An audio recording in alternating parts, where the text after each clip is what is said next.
AMG Hobby Talk number 59. We are back with another edition. So, no big products coming in this week, but we are going to touch on a few things. And we got some bookending one of ones and a few slides from Blair's visit to the Hockey Hall of Fame. So, we got a little bit of a shorter episode, but we got a couple of things we're going to touch on. So, Collector of the Scallops, Collector of the People. Steve, how are you?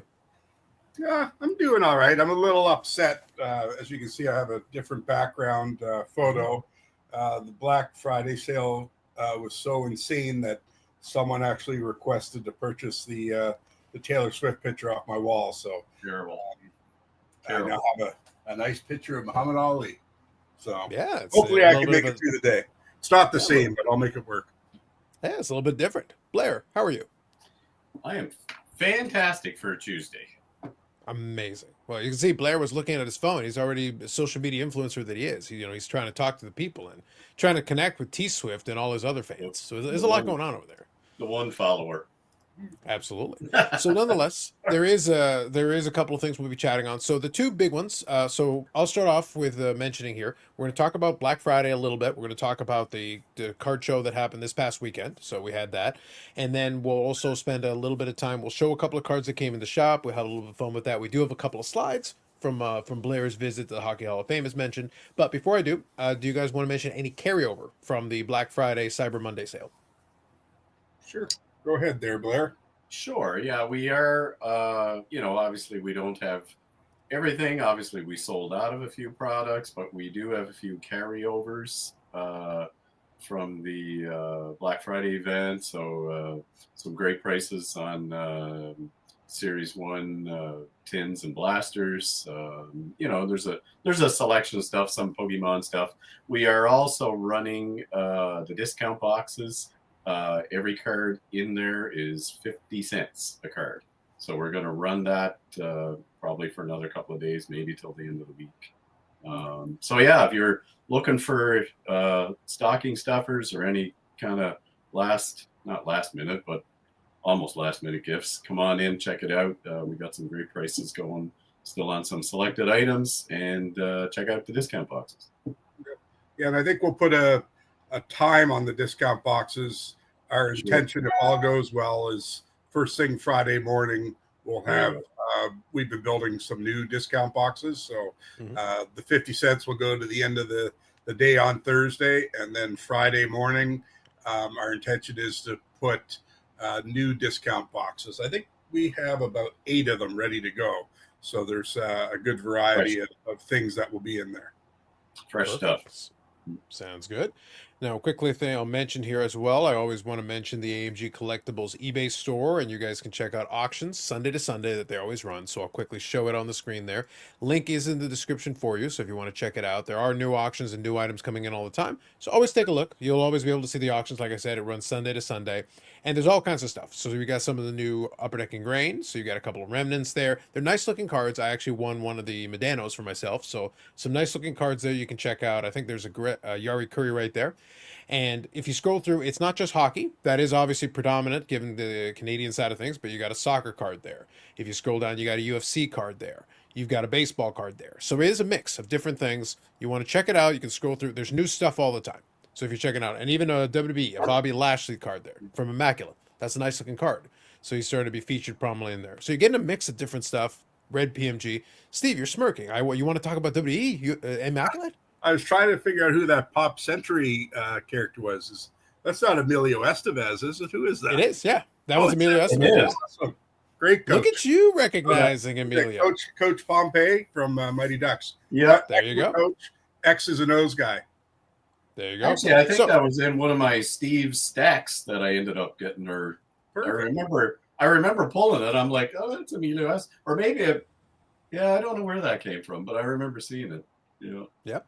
So regardless, you saw it just from doing a quick scan through. It's a variety of different things. So as I say, check it out. There's some good stuff in there. I didn't realize you had quite that much WWE stuff. I even saw Drew McIntyre WWE in there. So quite a bit. If you check it out, you might be surprised. Don't just sit there expecting just hockey, because there is a mix of different stuff there as well.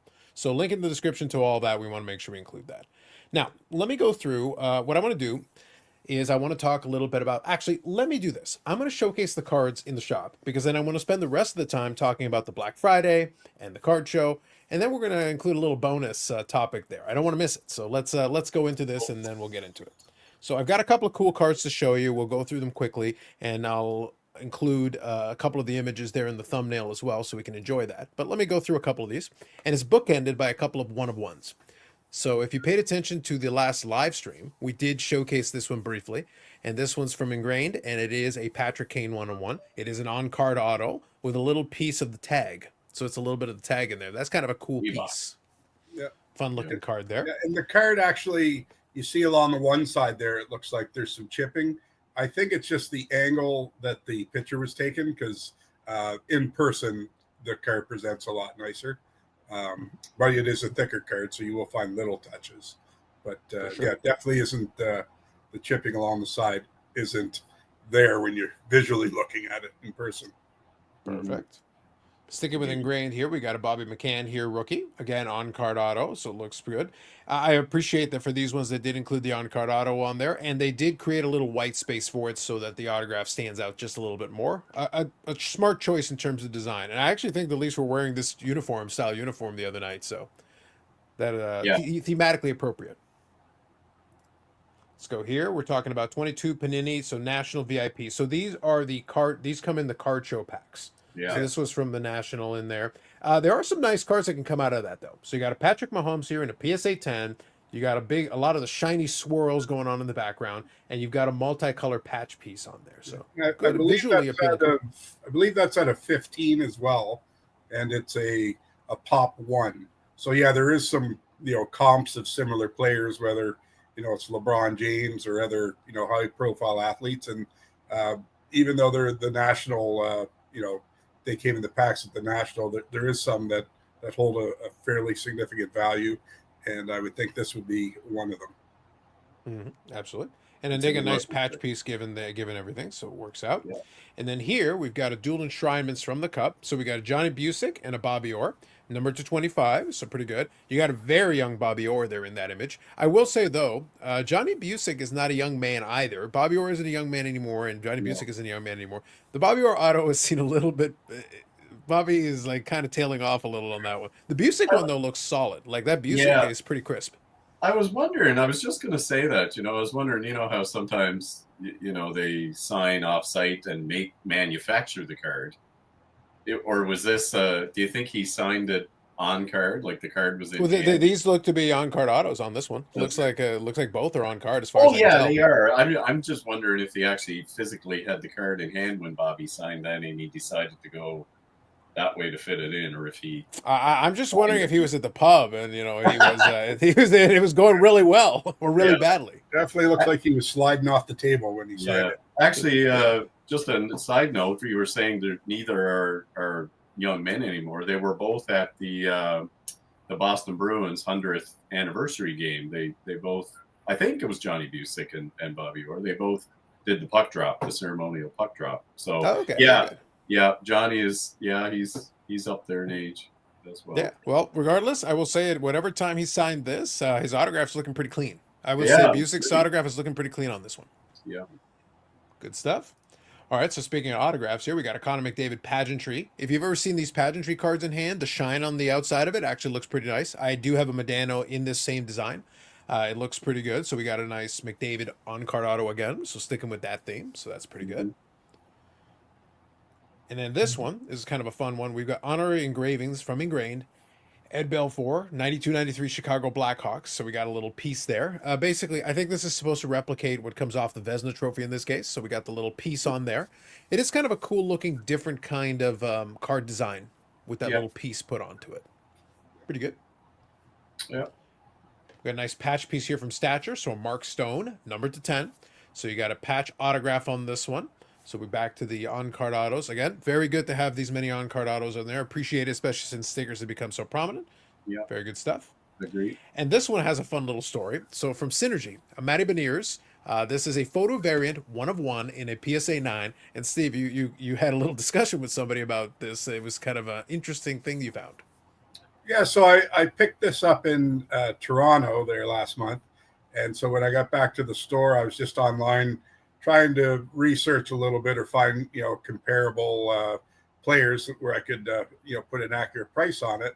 And on my journey on the World Wide Web, I found the exact same card.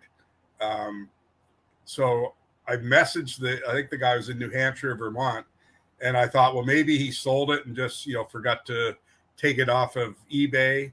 But when I messaged him and asked him, if he was still in possession of the card, he sent me a picture of it, and he's like, "Yes, I have it. Are you interested?" And then we kind of explained to him the situation that I too also have a 101, the exact same card. So we kind of chuckled about it a little bit, and I guess I guess mistakes happen, but there was a mistake made somewhere along the way, and more than one of these got out. Which, fortunately, I didn't pay an arm and a leg for it, but it definitely hurts the return I'm going to receive on this card, because I did pay a little stronger, assuming it was a 101. So, but yeah, it was a little bit of a shocker that it is no longer the only 101. Hopefully, there isn't a third, a fourth, and a fifth. Yeah, there you go. So kind of a fun little, kind of an interesting little twist on that last one. So a little bookending one of ones, or one of ones question mark, bookending the showcase this week. So kind of an interesting. Can it still be a one of one of two? So the thing is, part of the reason it was funny is that this isn't the first time this kind of thing has happened. There have been a few situations like this. It's generally speaking a mistake where somebody accidentally. Now, there's two scenarios usually, and I don't know which is the one in this case. One of them is that somebody accidentally packed what would have been the replacement copy. That's one scenario that has happened a couple of times. It's occurred in the past. Different manufacturers has happened. And another one is that somebody kind of waltzed it out the back door, kind of whistling backwards like they're walking in, but they're actually walking out. That has been less common in recent years, but that has happened in the past. So I don't know what the answer is for that one. It is interesting, but I'd like to tell you it never happens, but in fact, it has happened. There's different reasons for it, but those are the two most common that have happened in the past. So interesting, kind of an interesting bookend. So we did promise we were going to get a little bit. So Blair did take some images in the Hockey Hall of Fame. So Blair, we got an image here. Lord Stanley, we got a little end of we got the actual bowl of the Stanley Cup here. Yeah, so that was, it was fun to go through. I hadn't been there in quite some time. I know a lot of the displays probably stay the same. So people, had been there recently probably said, yeah, I've seen that. But yeah, it was fun to go through again. I had a couple hours, 2.5 hours, went through just, kind of looking. So these were just a couple of highlights I put together early. But yeah, that's the original Stanley Cup.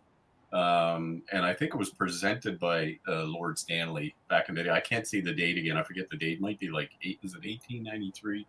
Anyway, I think it's 1893. Yeah. Yeah. It's 1893. Yeah. Yeah. So anyway, I just thought that was neat. I hadn't seen that in quite some time, and everybody loves the Stanley Cup. So, and this one's a Hamilton Tigers. So, circa 1930s, whatever. But there was a documentary done a while back, and I watched it. I just found it quite interesting, but it was kind of hunting the last Hamilton Tiger. But I don't know if this is the only Hamilton Tigers jersey. I forget. But anyway, this one's circa 19. I just like the jersey. But that documentary, I watched it, and it was done obviously up in Toronto. But they were trying to find, there was a jersey apparently, and the guy that owned the rights to the Hamilton Tigers was trying to track this jersey down, and it was kind of fun to watch that. But yeah, I just classic, I just like that, some of the old jerseys. So, but that's what this one is, the Hamilton Tigers, 1930s.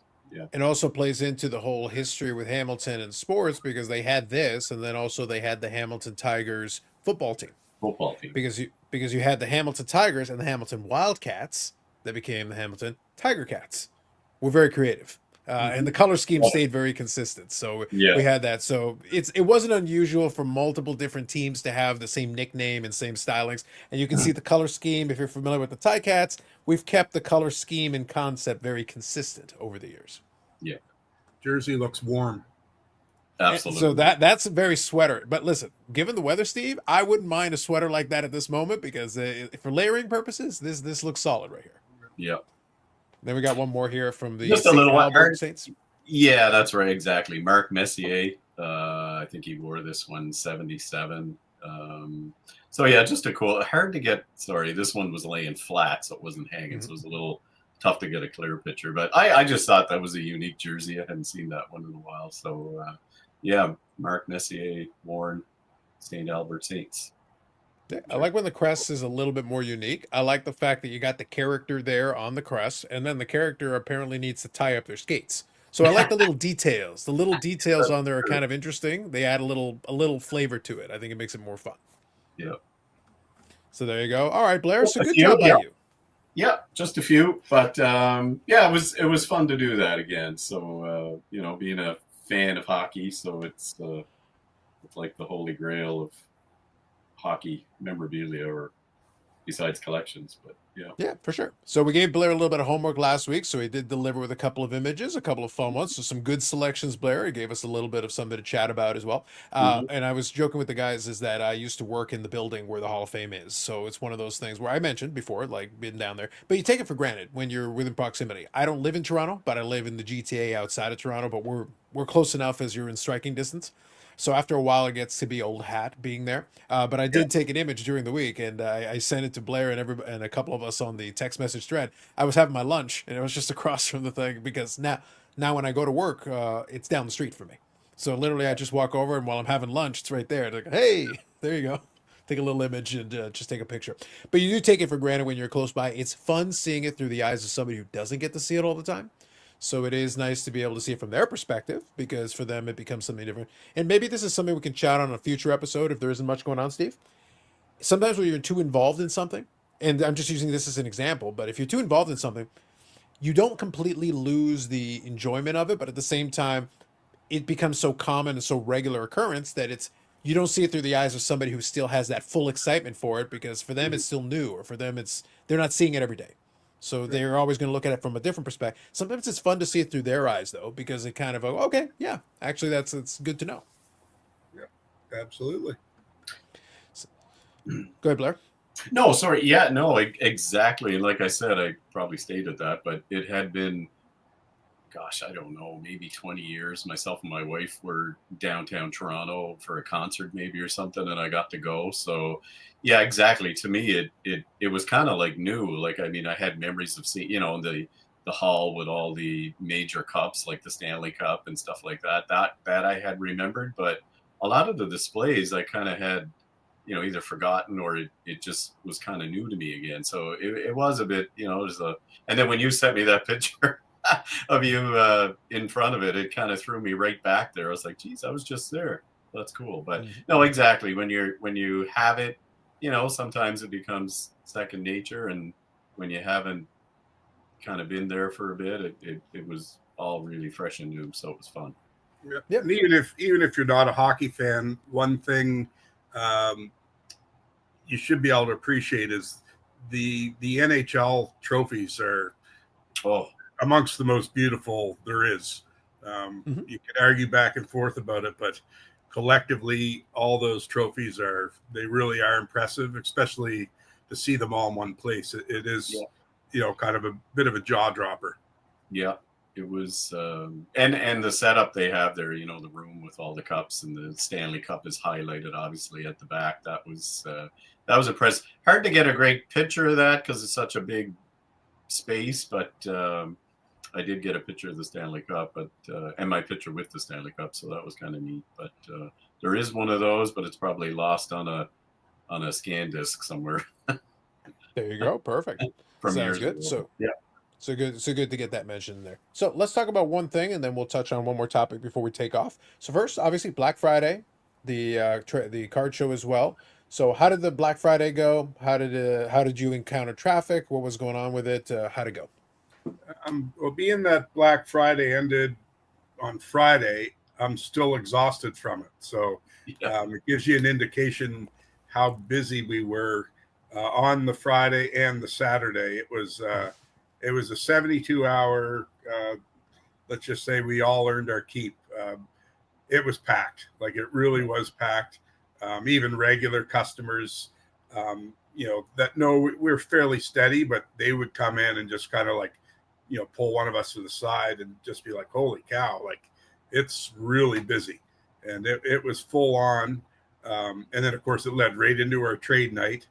And then while trade night was going on, Parker and I kind of snuck out and we're setting up the 120 tables for the show Saturday morning. So it was nonstop and moved tons of product, and everyone appeared to be having a good time and appreciating the deals. And we worked well with customers and just people that wanted to see what the buzz was all about. Definitely, when there were so many people in the store, people that weren't involved with the hobby at all, they actually stuck their head inside. And I heard 2 or 3 people say, sports cards is still a thing. Those sort of inquiries, their jaw kind of drops when they walk in and like, wow, like, and I get that too. If you're kind of away from it, we get that once or twice a week, but it was several times over the weekend where people were, or just going to the gym or something in the mall. They'd be like, what's going on here? Because the mall was packed on the Saturday. Mm-hmm. Absolutely. Now, question for you guys. Usually I'll ask this, but I'll ask again here. Was there anything in particular people were fixating on? Was it Pokemon, sports card heavy, boxes, or singles? What was kind of the attention that you were noticing there? It's definitely the Black Friday sales. We made sure to drop the price of our blasters as low as we could. They're pretty much at cost or even a little bit less, because with Christmas coming up, the blasters make the best stocking stuffers. So, and it was also something we have a lot of, so we want to move a lot of the blasters just to get down to a more comfortable level for us moving forward. So, and we did move a lot, but we decided we'll extend it a few more days until we get to where we want to be as far as how much inventory we're holding on to. Perfect. Any observations you want to add to that one, Blair? No, Steve hit it on the head. It was busy. I tell you, obviously trade night, the guys set up the tables and stuff. So, that was ready to go Saturday morning. So I didn't kind of roll in until had a couple of family commitments. So I think I rolled in about close to 10, maybe 10 to 10. And I was like, wow, it was busy in the mall. Everybody was, kind of selling and chatting. And so I kind of rolled in just to drop my stuff in the store. And I think the first person that I ran into must have recognized my face because I didn't have my AMG shirt on. So, the guys there had to be 60 people in the store, like customers. Like it was busy. And so I just got asked one thing. I don't know if it was a card or could you help me with a card? And it was 20 minutes later before I got to go, kind of look around the show. So it was really crazy busy Saturday when we got here. But again, heavy, sports cards. It was a good mix of sports cards and Pokemon and non-sport. There was a little bit of everything. Again, I know we kind of say the same thing, but it's a great selection of stuff. Frame pieces. I saw a gentleman had a lot of jerseys, and so it is really a good thing. And obviously, we're having another one in December to cap off the year. So I think it's going to be a great thing if anybody, is kind of looking for a last minute for that sports collector or Pokemon, things like that. Come on in and check out the show on the 21st because there's a great selection of stuff. So good stuff. So before we get into one more topic that I want to chat on before we call it an episode, I also want to acknowledge a comment from last week's episode. Gotham was there with a comment as always. Great video, sends suck. The things have twisted. The things have turned in quite the way. I wanted to make sure. I would have been remiss if I didn't acknowledge the comments. So thank you, Gotham, as always. I've noticed an arc. It's been a little bit of an arc the way this has gone. It's taken a dark turn. It's taken a dark turn, Steve. Yeah. I remember the optimism of the early days of Go Sens Go, and it's not the same anymore, Steve. It's not the same. Yeah, I don't know what to do there. Something's not working. Yeah, at least he's realistic. God love him. He's a true. Listen, I wanted to make sure I acknowledged. So if you folks do leave a comment to the best of our ability, one of the other comments here was a question about MLB Adventure boxes. Unfortunately, obviously, it's out of date now. So I will remind, just so that everybody's on the same page. If it is something that's more time sensitive and you're curious about something that's coming in the store or something that's at the store, reach out directly. Use the contact points that we always include in the description. So use those contact points, and I'll put it quickly across the banner here while we have our last discussion. Use the contact points though, because that way you can get a direct answer. Because if you focus in on and if you use the comment section, we will see it and we'll try to respond to it the following week in the following episode. But there is going to be a delay. So we're not checking that comment as quickly. If you want to get a quicker response, either reach out to the store directly at one of the contact points. You can go to amgcollectibles.ca, go to the website and use the contact points on there. You'll get a quicker answer. Either email or call. That's the fastest way to get a quicker response. And then you'll be able to get the answer to that question. But either way, we thank you for leaving comments. Either way, we appreciate it in regardless and appreciate the likes. So very important. So last thing we want to touch on is something that is related to cards, and it's just in general something that we're dealing with on our end, the Canada Post strike. And it's one of those things where we kind of have I've had a couple of DOF discussions on it, and I never venture into the political side of things because in this case, it's not what I want to address. What I want to address though is the reality of it. So I don't know. You guys want to tell me? Do you guys use Canada Post often when you're shipping out? Like, how is it affecting you from your side of it? Yeah, we definitely use. I'm not involved on the shipping side, but I do know. First of all, the eBay sales are a little light. I think because of that, and we receive, I would say, 3 to 5 emails a day wanting to know exactly that. How will ship? Will there be a delay? That sort of thing. I've also noticed the last week or so, when cards come into the store, I've been a little more cautious when buying. I want to buy cards that I know will sell in the store, so I don't necessarily have to worry about shipping. Like yesterday, that happened. A guy came in with 3 or 4 higher end cards, but they were cards that I 100% knew probably wouldn't sell in the store, and I would have to sell them online.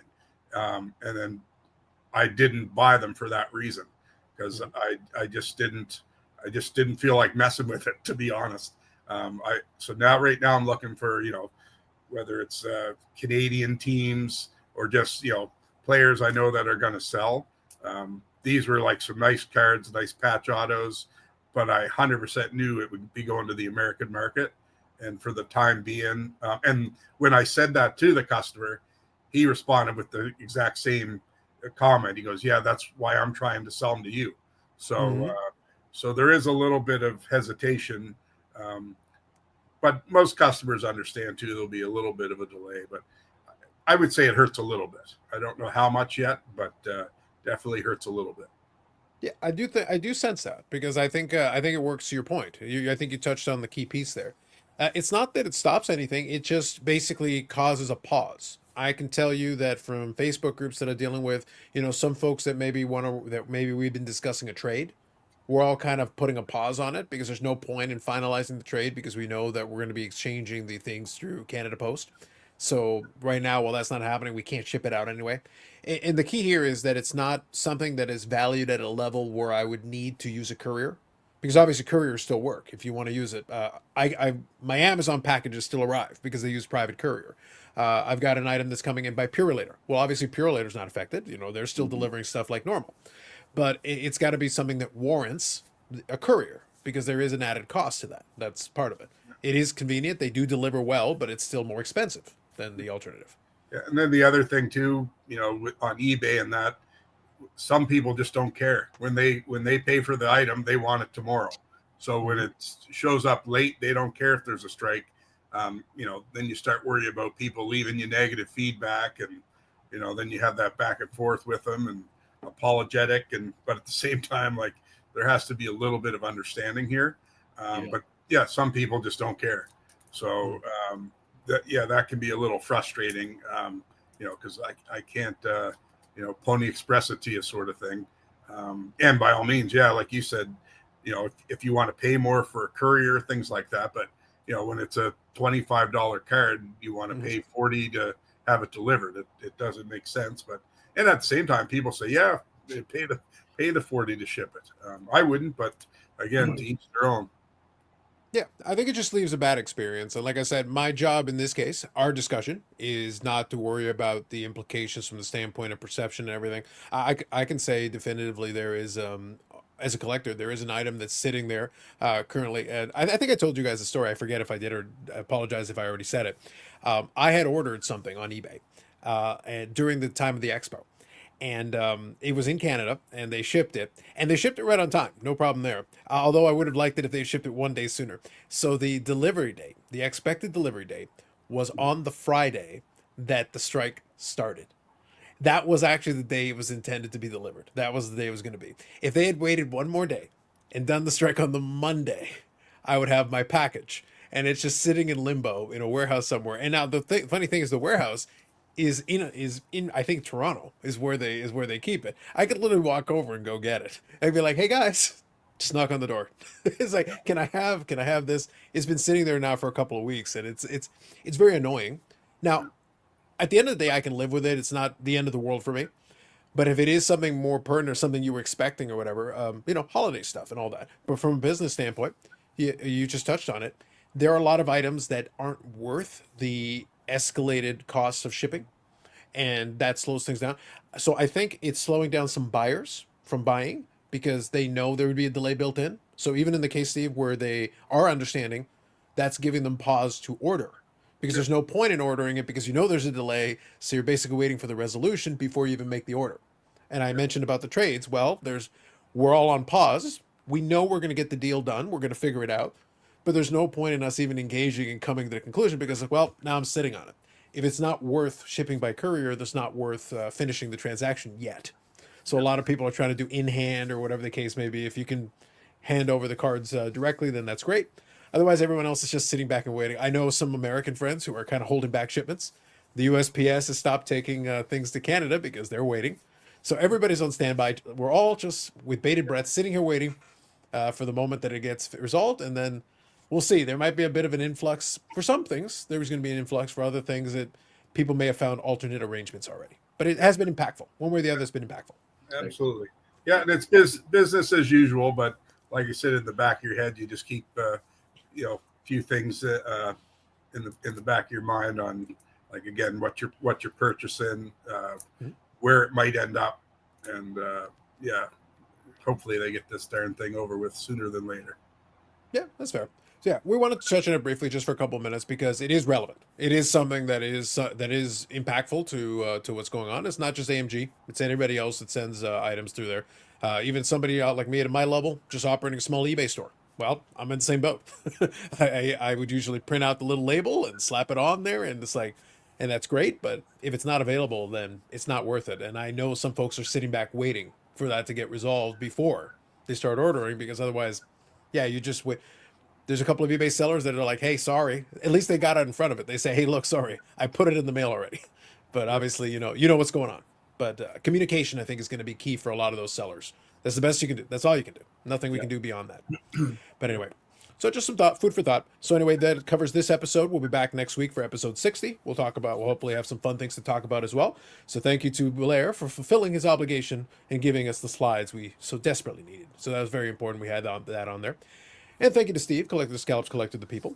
There will be some more stuff coming up. We will let you know and keep you posted, especially as we get into the holidays, holiday hours, upcoming trade nights and card shows. We'll make sure you're all up to date on that. And there will be a couple more lives as well before the end of the year. We'll figure out the schedule. We'll work it out exactly how that's going to look.